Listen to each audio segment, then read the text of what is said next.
The favorite part of what I do is opening the doors for a boxer that didn't have those doors or those opportunities available to them. That's the most satisfaction that I get from the boxing business, and then seeing somebody, win a world title for the first time. I mean, the elation that goes to the team is a really special moment.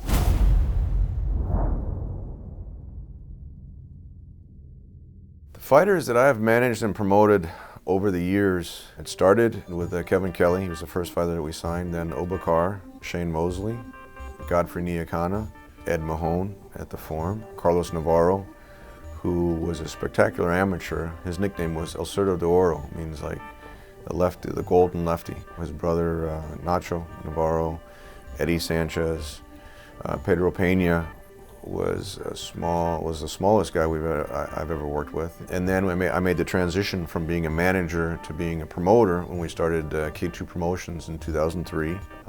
We signed Ola Afolabi.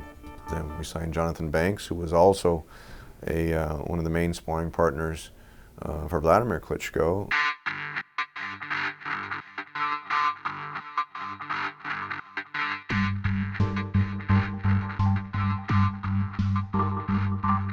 I got started in boxing in early 90s, like 91. I had a partner, Harlan Werner, who was running a sports placement service. And he had he had a who's who client list of retired athletes, and he was representing them on the sports agency side for memorabilia, appearances, licensing. His biggest client was Muhammad Ali. And through Ali, he wanted to get involved in active athletes. And so we signed two boxers. One was Kelley, one was Carr. And I remember the first activity I was involved with Harlan was when he did a deal with Ronald Reagan and Mikhail Gorbachev. And we flew to Moscow and had a private meeting with Gorbachev, and we made a big donation to Gorbachev's Peace Foundation. It was challenging in the beginning when I first got involved in the business, because when you're a new person involved in the business and you're starting out, and we did have a lot of well-known clients in the sports business, but not in the boxing business, and we had to go through a lot of politics just to get Kelley his first world title fight. It was a special time traveling to all the different cities, working with Kevin, and Kevin is a great self-promoter. I mean, he basically talked his way onto HBO. He coordinated Lou DiBella, who was at HBO at the time, and in one of the bathrooms in Madison Square Garden, and basically talked his way onto the network.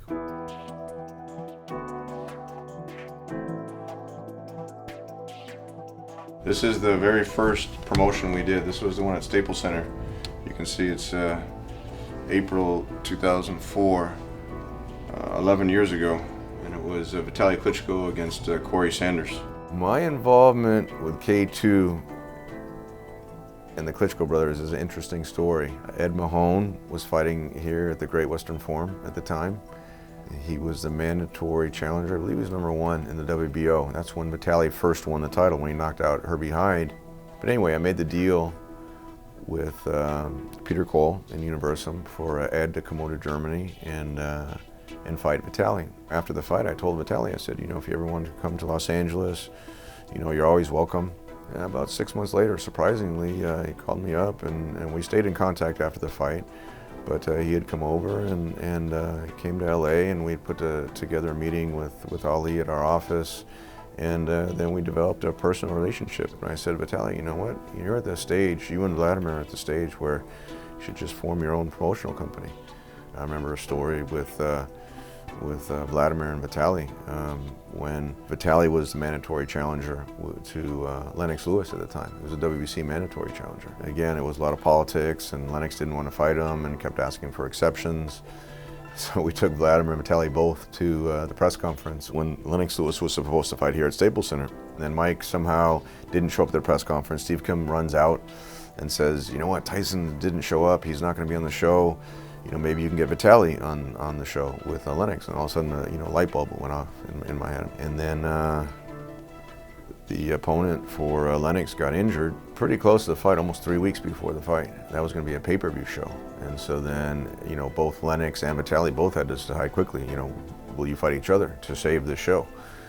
And plus he was the mandatory. We had it that the WC couldn't sanction another fighter besides Vitali. So Lennox was kind of boxed in at that time, and so he agreed. I remember walking into the arena, and I'd say about 80% of the fans were cheering for Lennox as the champion, and he was, he was better known. And then because of the heart and everything that Vitali showed in the ring, and he had this huge gash on his eye, and he wanted to continue fighting. And at the end of the fight, when Vitali, jumped on the ropes, and the crowd completely shifted over to where they were cheering for Vitali and not Lennox, it was a pretty powerful moment. I grew up here in Los Angeles. I grew up in the Valley. Before boxing, I was in the real estate business, actually. My father was a real estate broker, and so I kind of followed in his footsteps, managing apartment buildings and doing real estate finance. It's commission-based, and so you're definitely trying to generate value for your clients and keep your clients happy, and it's similar in the boxing business.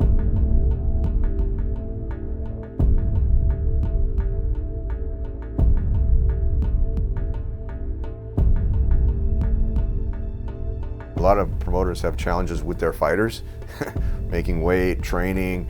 That with Gennady is like on cruise control. I mean, he's one of the hardest working fighters I've ever worked with. I mean, when he trains with Abel in Big Bear, it's amazing, his work ethic up there. So that part we don't have to worry about. Don't have to worry about him getting arrested. Don't have to worry about him, stumbling out of a bar and being on TMZ or, something like that. And ironically enough, a lot of people think or under the impression, because I'd known Abel for a long time, and Abel's here locally in Big Bear, that I had brought Gennady to Abel, but that's not true. Actually, the Herman brothers brought Gennady to Abel in Big Bear. So he was working with Abel before I got involved. Every challenge, every time there's a big fight for him, a big challenge, he's always risen to the occasions. These are a collection of paintings that were done by Richard Sloan for all of Gennady's significant fights. We've had him do a painting. This was the first fight on HBO against Proxa, September 12th, 2012. This was Gennady's second fight on HBO. This was his first fight at Madison Square Garden. It was at the theater. This fight was against Matthew Macklin. This was supposed to be Gennady's biggest step-up fight at that time. This fight was Gennady's return to the theater at Madison Square Garden. This was against Curtis Stevens, who was one of the biggest punchers. This fight was Gennady's first fight in LA. This was his debut in California. It's also on HBO. This was against Marco Antonio Rubio. This fight was against Martin Murray in Monte Carlo. It was his third fight in Monte Carlo. This was Gennady's second fight in Los Angeles. First fight in the Fabulous Forum, one of the biggest events so far as ticket sales of the year. This was against Willie Monroe Jr., who won the ESPN tournament. It's kind of like special memories of all the different fights put together.